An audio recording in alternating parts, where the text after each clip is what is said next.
Assalamualaikum warahmatullahi wabarakatuh. Perkenalkan, nama saya Agil Sofik Maulana. Saya dari jurusan Komunikasi dan Penyiaran Islam UIN Bandung, Sunan Gunung Jati Bandung. Pertama-tama yang saya ingin bahas yaitu judul Kode Bahasa Sunda dalam ceramah Ustadz Baban di Masjid Al-Barokah Cipadung Bandung. Lanjut ke pembahasan kedua yaitu pendahuluan. Kode bahasa merupakan setiap budaya memiliki kode bahasa uniknya dan cara orang berbicara terikat dengan nilai dan norma budaya mereka. Dalam dakwah di era modern, pendakwah yang mengerti tentang teori kode bahasa mengembangkan kegiatan dakwah karena mampu meningkatkan daya tarik penyampaian pesan melalui pendakwah yang bisa mengaplikasikan kode bahasa dalam ceramahnya. Pesan-pesan dakwah dapat mudah dipahami dan diingat sehingga dapat menjangkau audiens yang lebih banyak dan beragam. Bahasa merupakan alat komunikasi yang kompleks. Di balik tuturan yang diucapkan terdapat berbagai makna yang tersembunyi, termasuk makna sosial dan budaya.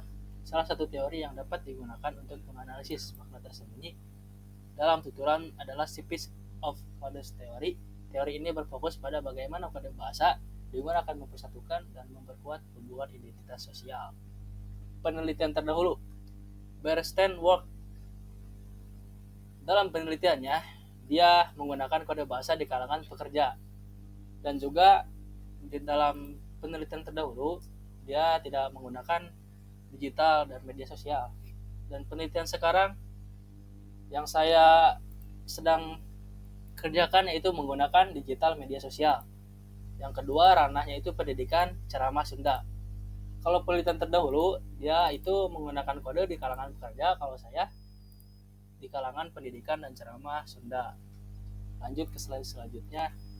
Rumusan masalah. Yang pertama, bagaimana nilai budaya Sunda dalam ceramah Ustadz Baban di Masjid Al-Barokah Cipadung Bandung. Yang kedua, bagaimana identitas budaya Sunda dalam ceramah Ustadz Baban di Masjid Al-Barokah Cipadung Bandung. Yang ketiga, bagaimana konteks budaya Sunda dalam ceramah Ustadz Baban di Masjid Al-Barokah Cipadung Bandung. Metode penelitian deskriptif kualitatif yang di dalamnya menggunakan observasi, wawancara, dan dokumentasi. Observasi yang pertama yaitu saya mendatangi rumah beliau, yaitu rumah Ustadz Baban. Lalu saya wawancara saya berada di teras Masjid Al-Barokah Cipadung Bandung. Dan dokumentasi yaitu berupa foto, video, dan bukti-bukti nyata lainnya. Lanjut ke slide berikutnya. Landasan teoritis. Speech Codes Theory merupakan teori yang berfokus pada bagaimana kode bahasa digunakan mempresentasikan dan memperkuat hubungan kekuasaan dan identitas sosial. Teori ini dikembangkan oleh linguis Amerika Serikat Deborah Tannen pada tahun 1980-an. Menurut Tannen, kode bahasa adalah sistem konvensi yang digunakan untuk mengorganisasikan makna dan komunikasi. Kode bahasa dapat berupa kata-kata, frasa, intonasi, bahasa tubuh, dan simbol-simbol lainnya. Kode bahasa yang berbeda dapat digunakan untuk mempresentasikan pandangan dunia yang berbeda untuk memperkuat hubungan kekuasaan yang berbeda pula. Speech Codes Theory telah digunakan untuk menganalisis berbagai fenomena sosial seperti diskriminasi gender, rasisme, dan kelas sosial. Teori ini juga telah digunakan untuk menganalisis bahasa dalam berbagai konteks seperti media massa, pendidikan, dan politik. Karakteristik teori ucapan. Pertama, itu sudah digerunkan dalam studi berbasis lapangan dan tekstual tentang perilaku komunikatif pada waktu tertentu dan tempat. Yang kedua, teori kode ucapan mengemukakan cara untuk menafsirkan atau menjelaskan perilaku komunikatif yang diamati dengan mengacu pada kode, makna, dan nilai yang ada. Dan yang ketiga, teori kode bicara mencakup proposisi umum tentang komunikasi sebagai aktivitas sosial yang sangat berbudaya. Dan yang terakhir, yang keempat, proposisi kode ucapan dapat diuji secara empiris. Masing-masing dari 6 proposisi yang sangat ini termasuk dalam sampul teori ini dirumuskan sedemikian rupa sehingga memungkinkan untuk mengkonfirmasi, menyangkal, memodifikasi, atau menguraikan teori ini. Lanjut ke slide berikutnya. Hasil penelitian. Yang pertama, biografi Ustadz Baban Sobandi. Dr. Haji Baban Sobandi MSc. Selain menjadi ketua DKM, beliau juga bekerja sebagai administrasi negara, pegawai negeri sipil yang bekerja di bidang media suara. Juga beliau menjadi dosen di STIA, Sekolah Tinggi Ilmu Administrasi, selama kurang lebih 3 tahun. Beliau juga telah menyelesaikan jenjang sarjana 1, 2, dan 3.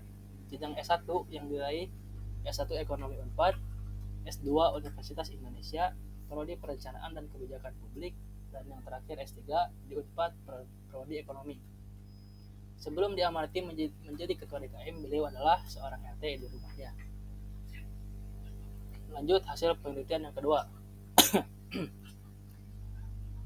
Ngalogat Sunda.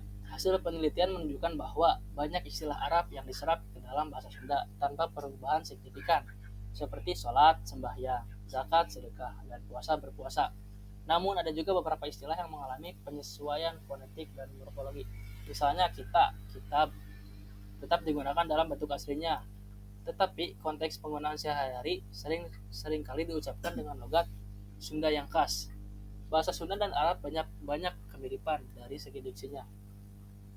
Seperti kalau di bahasa Sunda, kalau di bahasa Indonesia di bahasa Arab di Indonesia kan, yaitu misalkan julusun, duduk, itu hanya satu kata.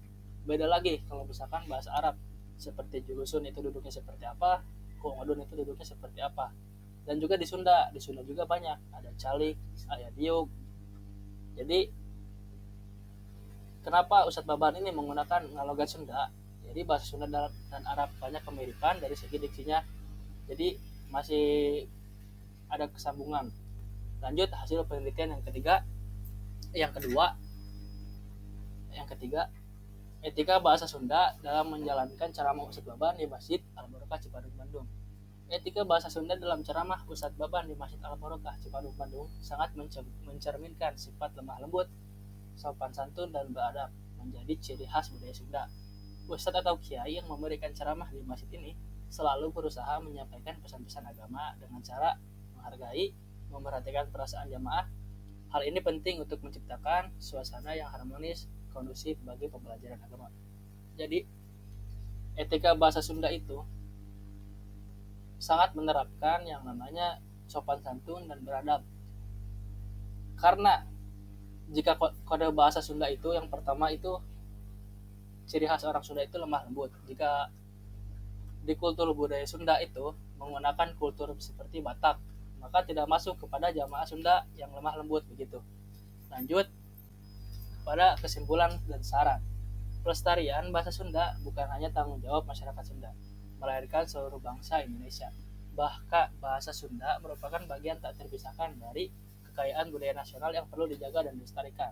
Dengan kepedulian dan kerjasama yang baik, kita dapat memastikan bahasa Sunda tetap hidup dan berkembang menjadi warisan budaya yang berharga bagi generasi mendatang. Mari kita jadikan momen ini sebagai titik awal yang baru. Jadikan bahasa Sunda sebagai bahasa yang mempersatukan, bahasa yang mencerminkan identitas dan kepribadian bangsa. Gunakanlah bahasa Sunda dalam pergaulan sehari-hari. Melestarikan budaya Sunda melalui bahasa, dan ajarkanlah bahasa Sunda kepada anak cucu kita nanti. Terakhir yaitu ada penutup. Menyadari gentingnya situasi bahasa Sunda di era globalisasi, kita perlu bahu-membahu untuk menyelamatkan khazanah budaya Indonesia ini. Artikel ini telah mengulas peranan krusial pendidikan sebagai benteng pertahanan bahasa Sunda, sekaligus memperkuat jati diri dan kearifan lokal masyarakat Sunda. Sekian presentasi dari saya. Bila ada tutur kata yang tidak pas, mohon dimaafkan. Bila fisabil haq, wabillahi taufiq wal hidayah. Wassalamualaikum warahmatullahi wabarakatuh.